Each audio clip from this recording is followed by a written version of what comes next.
Nabi Muhammad menikah dengan Sayyidah Khadijah binti Khuwailid ketika berusia 25 tahun, sementara Sayyidah Khadijah berumur 40 tahun. Keduanya mengarungi bahtera rumah tangga selama kurang lebih 25 tahun, hingga Sayyidah Khadijah wafat.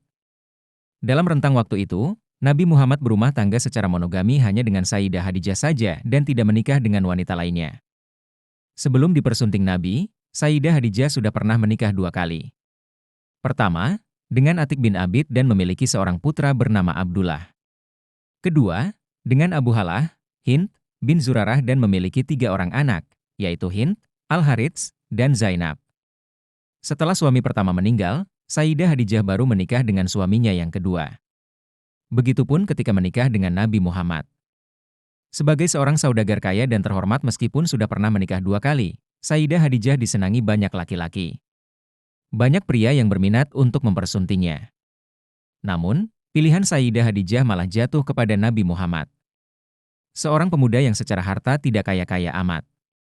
Dalam buku membaca sirah Nabi Muhammad dalam sorotan Al-Quran dan hadis-hadis syahih, M. Quraish Shihab, 2018, disebutkan bahwa Sayyidah Khadijah memilih Nabi Muhammad untuk menjadi suaminya karena dia menilai bahwa Nabi Muhammad adalah sosok manusia yang sempurna kepribadiannya, baik sifat lahir maupun sifat batinnya.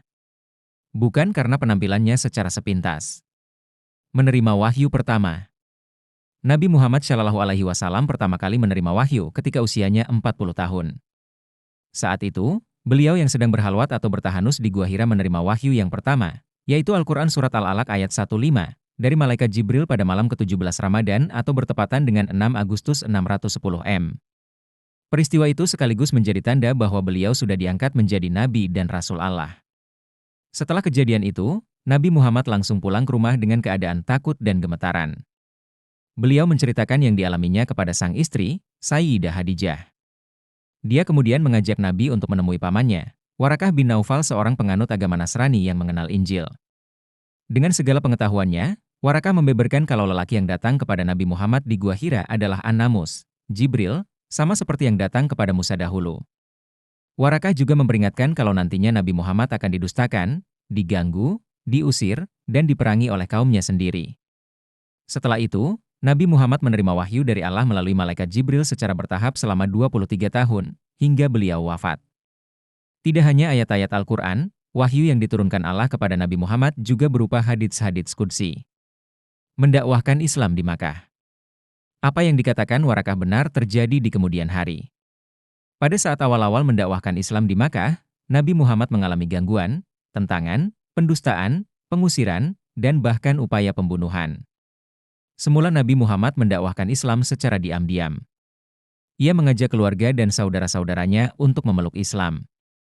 Namun kemudian Allah menurunkan Quran Surat Al-Hijr ayat 94 dan meminta Nabi Muhammad untuk mendakwahkan Islam secara terang-terangan kepada masyarakat Makkah secara luas. Maka sampaikanlah olehmu secara terang-terangan segala apa yang diperintahkan kepadamu, dan berpalinglah dari orang-orang yang musyrik. Al-Hijr 94. Nabi Muhammad menyebarkan agama Islam di Makkah selama 13 tahun. Namun hanya sedikit orang saja sebagian besar dari kalangan bawah yang menerima seruan Nabi. Sebagian besar penduduk Makkah menolak dan menentang agama baru tersebut. Dalam buku para penentang Nabi Muhammad, Misran dan Armansyah, 2018, disebutkan. Setidaknya ada 5 motif mengapa masyarakat Makkah menolak dakwah Nabi. Yaitu pengaruh dan kekuasaan. Ekonomi dan status sosial, setia dengan agama nenek moyang, iri, dengki, dan angkuh, serta tidak percaya ajaran Islam. Selama mendakwahkan Islam di Makkah, ada 2 sisi kepercayaan yang menjadi titik berat Rasulullah. Pertama, kepercayaan tentang keesaan Allah. Karena pada saat itu, masyarakat Arab dijangkiti penyakit syirik. Mereka tidak lagi menyembah Allah yang satu sebagaimana yang diajarkan Nabi dan Rasul terdahulu, akan tetapi mereka menyembah banyak berhala. Kedua, kepercayaan hari akhirat. Selama di Makkah, materi lain yang ditekankan Rasulullah adalah soal hari kiamat, kebangkitan manusia setelah kematian, dan hisab, pertanggungjawaban amal selama hidup di dunia. Hijrah ke Madinah. Setelah mendapatkan tekanan yang begitu hebat dari kafir Quraisy Makkah, Nabi Muhammad akhirnya mendapatkan perintah dari Allah untuk berhijrah, bermigrasi, ke Madinah. Bahkan Allah melalui malaikat Jibril juga sudah menentukan waktu Nabi Muhammad berhijrah ke Madinah. yaitu tanggal 2 Rabiul Awal tahun ke-13 kenabian atau bertepatan dengan 20 Juli 622 pada malam hari setelah lewat 2/3 malam di saat para elit kaum kafir Quraisy yang mengepung rumah Nabi Muhammad untuk menghabisinya lengah. Hijrah bukan hanya untuk menghindari ancaman dan penindasan dari kaum kafir, tetapi juga menyelamatkan dan menyebarkan Islam di wilayah Arab lainnya. Perjalanan Nabi Muhammad dari Makkah ke Madinah begitu berat. Di samping jaraknya yang cukup jauh, sekitar 450 km, para musuh juga terus memburu Nabi Muhammad bahkan hingga beliau meninggalkan Makkah. Mereka tidak rela Nabi Muhammad mendakwahkan agamanya di tempat lain. Bagi mereka, api dakwah Islam harus dipadamkan. Apapun caranya, termasuk membunuh Nabi Muhammad.